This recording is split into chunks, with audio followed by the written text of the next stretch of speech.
I founded a care organization called Helping Hands, and I did that from 2011 up until just a couple years ago. And one of the things that I noticed when I was working with folks, both in home in a couple situations and also in communities, and that was when something changed and somebody would have to make a move for some reason. And what I've done today is I have a couple examples that we'll discuss in detail, but just the bottom line, I didn't even know there was such a thing called transfer trauma, basically. But we were working with, in Helping Hands, we were working with a couple of folks that were actually living inside of Villa Santa Barbara. We used to provide care there. That was kind of my connection and how I eventually became the executive director there. But one woman I remember in particular was doing fine, but she ended up leaving the community, and within a matter of a couple of weeks she had passed. And then this sort of pattern started to seem like it happened a lot. And I said, this is really weird. Why is this happening? Is this really something? And at the time, I had a researcher, and I asked her to look into this. And there is a phenomenon called transfer trauma. And it's difficult for any of us to make a move when you go from somewhere that's your home or an area that you're familiar with, people that you're familiar with. But in particular, as we age, you get in routines, you get familiarities, you get things that you can count on. And when things are changed and they're uprooted, there's a lot of difficult things that happen. And so I honestly didn't know there was such a thing, and we researched it, and there was. So I experienced this personally too, and I wanted to kind of share just a couple of thoughts with you all about maybe some things to think about if you're making a move yourself, or if you're making a move for one of your loved ones. Okay, so I have two scenarios that I'm going to talk about. One of them is an in-home scenario where your mom's living at home, dad passes away, mom wants to stay in her home. As the child, you and as the family, you understand there's going to be difficulties to that. So what do? What are the things that you address? And then secondarily, there's a situation where, and I know that most of you are living in your homes and you want to stay in your homes, and my mom was the same way, so I completely understand that. But if you move somewhere and now you're living in a community and that becomes your home, okay? But what are also, once you've been there, and then let's say your son is gets a job, and so he's moving to Los Angeles, you're here in Santa Barbara, he goes to LA and he says, you can move, there's a community exactly like the one you're living in here, but it's 5 minutes from my house, and 5 miles away. So why don't you just come here and we'll move? And so that's the other scenario. Sounds good on a lot of fronts, but there's a lot of things to consider.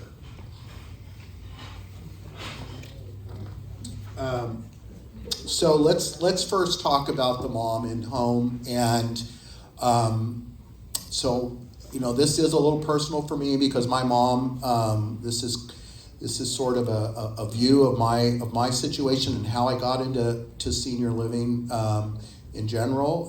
Basically, my mom got diagnosed with some dementia back in 2010, and didn't really know what to do. My dad had passed 10 years prior.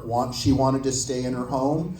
I was her executor, and she said to me, "Whatever you do, Rick, don't put me in an old folks home." That right? So that was her feeling. And at that time, I didn't understand anything about dementia or really much about senior care.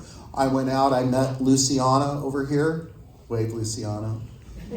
She was a great resource for me and for my family just to introduce the issues of dementia, not necessarily even for my mom, but for us as siblings, and how do we give her the best quality of life, and what do we do? And in this case, she wanted to stay in her home.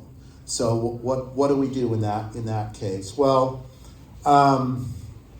I think one of the things that, no matter what the scenario is, if you or your loved one has made the decision that you are going to stay in your home, you really need to understand, and this goes back to what Terry was talking about. What is first off, 70% of people 65 or older are going to need some type of care. Okay, so you need to think about what does that look like, and you need to understand that for yourself, for your mom, your dad, your loved one, whatever that is. You need to understand that. Secondarily, in my mom's case, it wasn't just the fact of her having memory issues. It was really the fact of spending her life with my dad and being all suddenly by herself in her house. So what are the socialization aspects that she needs? Who's the familiar people that she needs to have around? And all of those things are really key. And when you're looking, and let's say you're going to help your mom and or yourself, and you want to stay in your home, well, you need to understand who are your care providers. They might be your own family, they might be friends, or you may want to go to an agency. Terry was talking about Love and Care. Obviously, Helping Hands does the same type of thing. But whatever you're going to do, you need to understand how much care you're going to need if you're home. What's the cost of that care going to be? If somebody needs full-time, care, you are talking about $25,000 a month, and that is really tied to if you're going to have caregivers coming over to your house. So those are all continuously. However, if you just need a little care, all of us can need a little help. We want to stay independent, but we want to be at home. Well, then there's organizations out there, Love and Care, Helping Hands, there's a few other ones that will work with you on a plan. I know right now there's I'm not involved in the day-to-day operations of Helping Hands, but I'm still an owner in it, so I understand what's going on. And I do know that they have a couple of clients, one recent in particular, where they're just coming for 2 hours in the morning, and then they come for 2 hours at night. They help this woman kind of get dressed in the morning, get her day started, and then she's pretty independent. And then on the weekend, at bedtime, they do a similar thing, right? So it keeps the cost down. The family lives nearby. They see mom on the weekends. So that, that's an option for you and a way to go. So there are resources like that. But I think one of the really important things, and just to talk about this whole thing of transferring somebody, of somebody moving, of leaving your home, you really need to understand what is home to you. And that could be different for everybody. But when you're going to go somewhere, you need to bring home with you. So let's say you decide you can't afford to live at home anymore, you need help, you decide you're going to go to one of our communities here in Santa Barbara. Okay, well, you need to understand, what is it about me as the person going there, or your mom or dad, if they're going there, what do they really love to do? What are activities that they like to do? What kind of food do they like to do? anything that you can to try to bring home with them. If you need to move somebody, and maybe you need to move them out of state, like I talked about. Maybe something happens in your family. But any situation like that, I just really tell you all to really think about what is important to the person, whether that's yourself or a loved one, to bring that home with them. To make you feel, maybe they're in a community and now they've made friends.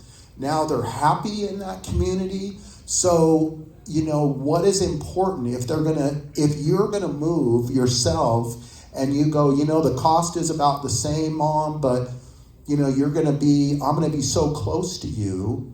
Well, think about it. Maybe you could just come down and see him on the weekends. Maybe you're so busy anyway, you're not gonna see him that much. I would think twice before you uproot somebody. That's really the message that I want to convey today, because it is a big deal. And you could look at two communities on paper; they can look exactly the same. But as an executive director, all of the communities in Santa Barbara have activities. All of them have food service and different transportation. It's really about the people, about how do you feel about a community if that's where you're living? Is that home to you? Can you make that home to you? So those are the things that are really the most important things, and I would ask you all to consider those things before you make a move. And if you stay in your home, as Terry was saying, you have to make sure it's safe for you to stay in your home. So that, and I know remodel is way more expensive than retrofitting. Put up some bars, put up a toilet seat that makes it easier for you to get in and out. Just those kind of simple things. There's anti-stick material that you can get to put on the bathtubs. So, because one of the biggest fall situations that we have is when people are stepping out of the tub and they slip. And you slip and you break a hip and your whole world changes. I've seen it many times. So I just implore all of you to think about where you live, think about you and your loved ones, what makes you you, what makes home home, and consider all of those before you make a move. Thank you.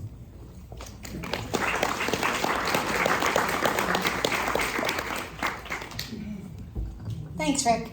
Okay, questions? Okay, every seminar that we have, we talk about the importance of planning. So, I know all of you, your goal is to stay in place, age in place, stay in your own home, not go to a retirement community, not be forced to do anything. You want to live your own life. You want to be independent, but realizing we're all interdependent. But planning, have scenarios, what if? What if I slip and fall in a bathtub? What if one of my kids moves out of state? What am I going to do? So those are the things that we need to be thinking about now. Okay, safety, always your goal, number one goal.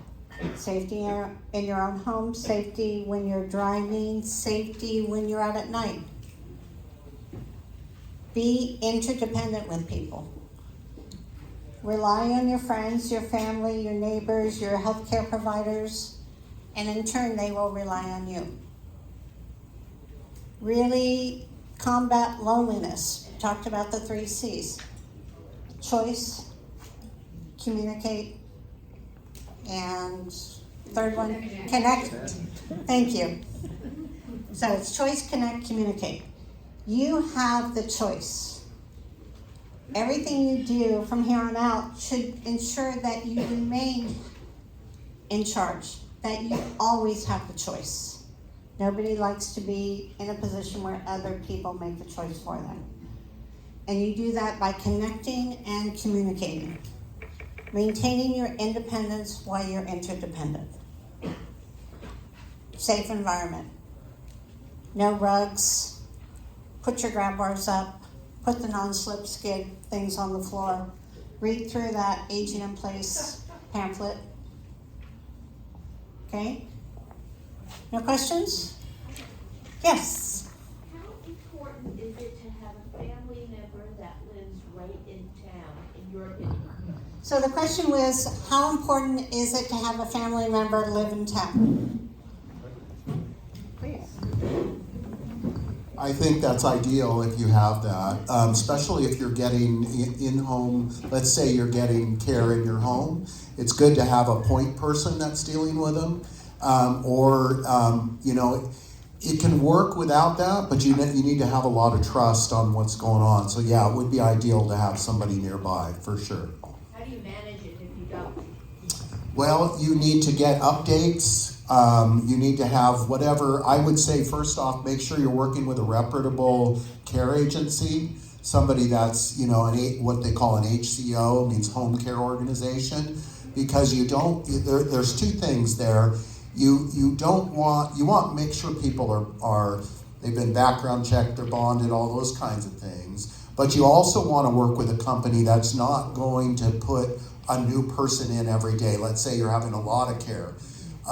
Because you don't want all kinds of different people traipsing inside of mom's house. So one thing you could do is you could come down, or the person could come down, meet with the care, because usually there's a liaison, there's like the care manager, if you will, and they're kind of overviewing what's going on. So if you don't have a family member there, they can meet with them, talk on the phone, do a Zoom call where you can see them, but keep tabs on what's going on in and out. And if you do have a family member nearby, that's ideal. Yes? Could you review for me how long-term insurance plays into all these other? That's a great question, and I was in my presentation and I completely forgot it. I started thinking about my mom, so sorry about that. Yes, long-term. If you have long-term care insurance, that is a very valuable thing. And basically, what it does is depending on the policy that you have, they're going to provide X amount of dollars per day, right?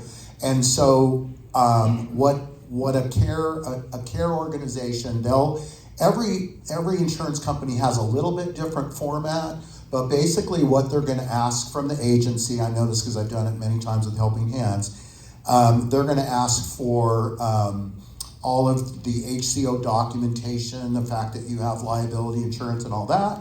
Then they have their form, and in the end, what's going to happen is the hours that you have a care person, those are tracked in some kind of time and attendance program, and those hours not every insurance company is the same, but some insurance companies also ask for what they call notes of care, and those notes of care basically they identify things that you're doing for that person. So they're what's called ADLs, or activities of daily living.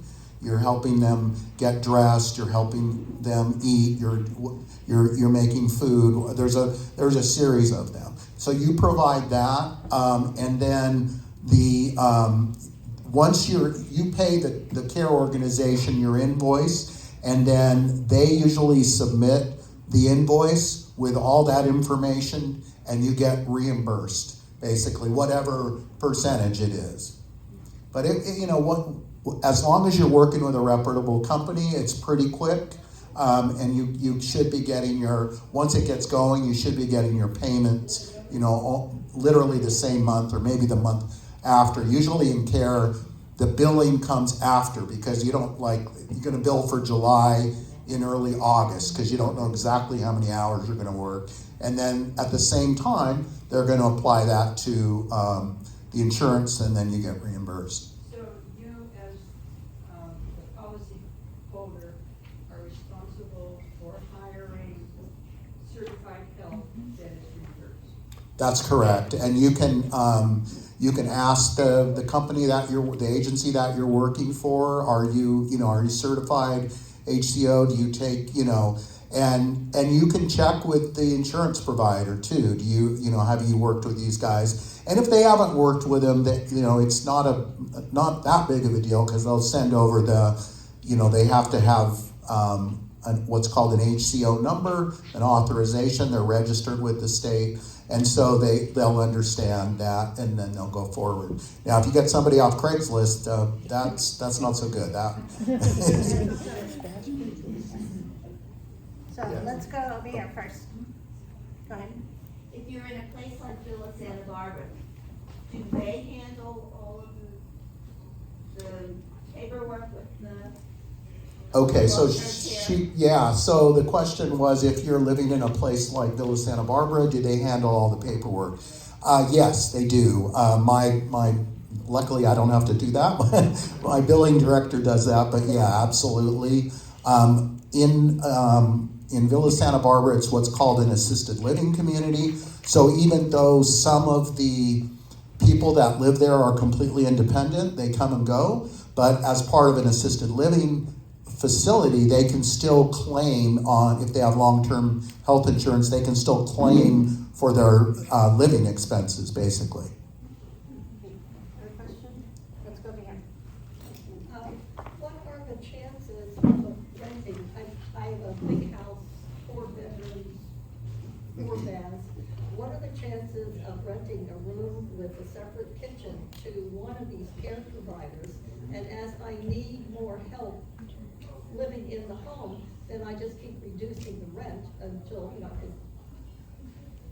Yeah, that's a very, so her question was asking about how, let's say she wants to rent a room in her house to somebody, and as she needs more care, she reduces the rent and they provide care. That's doable. If you obviously you need to know the person that you're going to do it with. There is what's called live-ins, where people actually do live in the home and they do the care. And a lot of times, depending on how much care you need, maybe they're working during the day, but they're there at night, and so they're covering the night, and then you figure out an equitable way to pay them, and or maybe it comes off the rent. So yeah, if you can find the right person, that's another possibility. I call to get dates. That's a great question. You have somebody? Luciana wants to do it. She wants to move into your house. Nobody is going to give you this referral because it opens a huge door to financial elder abuse. That's the prime scenario where abuser might move into your home and start further isolating you from your friends and family, and all of a sudden you are signing their will to this caregiver. So nobody's going to give you that referral. So be very careful. If you're going to enter this scenario, make sure it's somebody you can actually trust, and have somebody else you trust to be the overseer Right, but of we're this talking relationship. about people that have already had background checks, right? The ones that are helping in the agencies currently. Yeah. They've already had background checks. They have, but what Luciana is, I understand. what she's pointing out is there is, and there's a lot of we have at Villa we have the DA, assistant DA comes by and gives presentations to the community, because there's a lot of it's horrible the way people are out there trying to abuse the elders. I know with my mom, she lived in the same house for 40 years. We had to finally change her phone number because it was horrible. So her friends who had called the same number all this time couldn't call it anymore, because she was just getting calls once they got a hold that she was there, and she wanted to talk to people. Sure, she missed talking to people. So she started to, she might give them her social security number right over the phone. She might get snowed into things, So there's all kinds of that. And I would encourage everybody here, before you do anything, and it doesn't mean that won't work, but you got to know the person really well, and you got to understand their, preferably that's somebody that you've grown up with, or that there's some kind of relation with, because that is a dangerous scenario. And that even happens with siblings. Yes. That's happening in my family now. Yeah, that's very true. That's a sad reality. Yep. Nancy, you had a question? I was just wondering, are there any organizations in town that provide grants to help with respite care? Yes. Mary Oakley. So yeah, the question was, are there agencies in town that provide grants to help with respite care? Coast Caregiver Resource Center is associated with Cottage Hospital, and it does provide, it will pay for you to get respite that you need. It's called Coast Caregiver Resource Center. Yeah, Coast Caregiver Resource Center, CCRC. They do provide respite funding. Yes. Yes. What about reverse mortgages? The financial planner said very offhand to us, oh, you know, I was worried that I was getting a reverse mortgage, and I didn't think much about it, so I hear pros and cons, I don't know Okay. what they are. She's asking about reverse mortgages. Okay, 10 years ago, I would say stay away from reverse mortgages. They're horrible, they cost a lot of money, they do provide a benefit, but not worth it. These days, reverse mortgages are a really good thing. The government got involved, they put in new regulations, they instilled a lot of new companies are doing them. I have a personal contact, Eric Miller, he's with Mutual of Omaha Reverse Mortgages. He'll be here in December. So there's two thinkings of reverse mortgages. One is that you get a reverse mortgage loan and you never have to make another payment in your life. Okay, you have to pay the property taxes, take care of home maintenance, but they take over the payments essentially, depending on how much equity you have in your home. Okay, the other way doesn't really apply to you because you all want to stay in your homes, but what it does is that you put, if you have $1 million home or you want to buy a $1 million home, you pay $600,000 and then that's it. You pay 60% of the home and you can live there mortgage free for the rest of your life. There's a new program called HCL, which we'll talk about in December. But reverse mortgages will free up cash for you to take care of your medical needs. So don't be scared of them. If it's something you want to talk about, put it on your feedback form. I'm not prepared to give you all the ins and outs of it, but I'll talk to you about it and then hook you up with Eric as well. So, good question. Frank? Terry, this is a real estate question more than anything else. The issue came up about equity in the home. I've had a few people who said, we moved to a retirement center for convenience rather than necessity, and they sold their home. They said if we had known more about California law and community property, we would never have sold our home because we had a huge tax bite because we had lived there for 3 or 4 decades. How do we communicate to people that, yes, sometimes it's absolutely necessary to move out of your home, but you lose the opportunity possibly for stepped up value at the death of one of the partners, and that can mean, in the case of many people, hundreds of thousands of dollars. Frank, that's a great question, and it would take me an hour to explain all of those things. It's called capital gains. Okay, capital gains here in California. If you've lived in your home for 50 years or 40 years, probably many of you have, and you bought it for $50,000 and you sell it for $2 million, you have a basis that you can step up, but not $2 million worth, and you're going to pay a ton of money in capital gains. So, if they move to a retirement community for convenience because that's what they want to do, maybe what I would do would be rent out the home.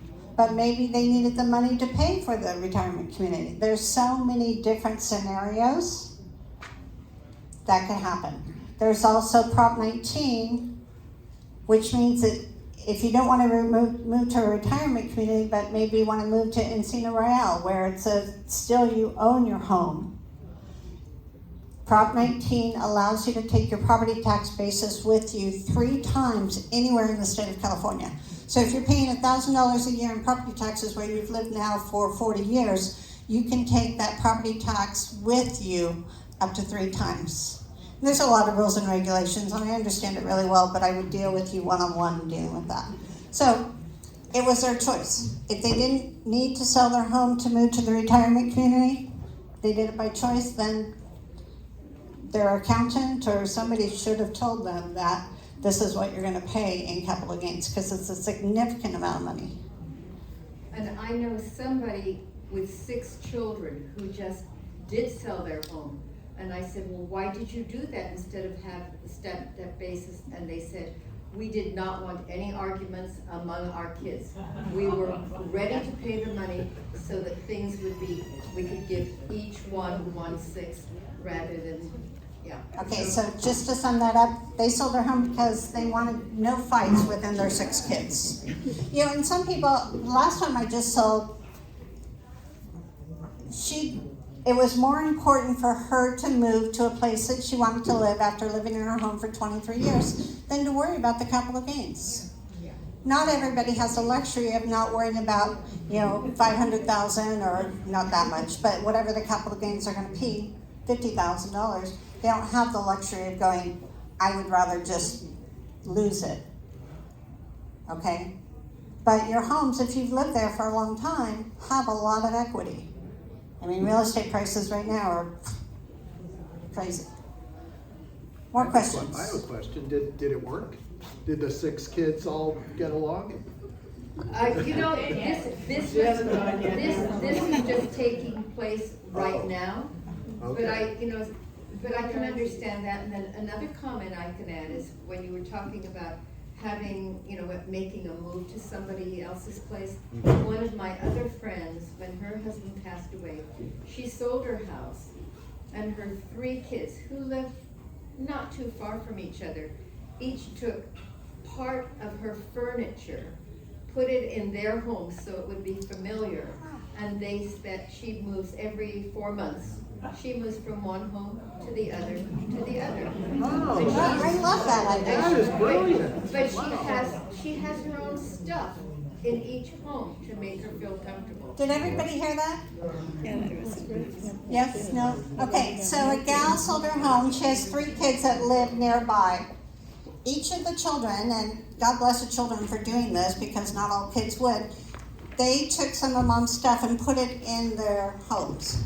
And mom would live 3 or 4 months in each home, dividing the responsibility of mom with the families, but also really feeling at home because some of her stuff was there. That's a great story. I love that. Okay, wrapping up time, we're going to do a couple of things. For, as you all know, or most of you know, I do a drawing just for showing up. I give away 2 $25 gift certificates. Everybody, even those people I didn't have on the list, I put their name in this little thing. I'm just really grateful that you come out and learn something and spend your morning with me. So, look at me, no looking. Okay. Barbara A. We have 2 Barbara heads. Hey, Barbara! Luciana, you want to draw? We just need one of these. Yeah. And Margie, right there. Yay! Thank you very much. You're welcome. Congratulations. It means a lot to me that you'll take the time to fill out your feedback form. Everybody that fills one out, I do a drawing for a $50 gift certificate. That's how much I want you to fill them out. Please fill them out honestly. Give me any type of feedback because these seminars are important to so many people. I have more than half of the room come to my seminars regularly because they learn things. Right, Diane? So thank you to Rick. Thank you for coming. Fill out your feedback form. Next month's seminar, they're on the 2nd Tuesday of every month. We're going to have Karen Martin here talking about decluttering your home. So I think we'll have another full room. So thank you again for coming.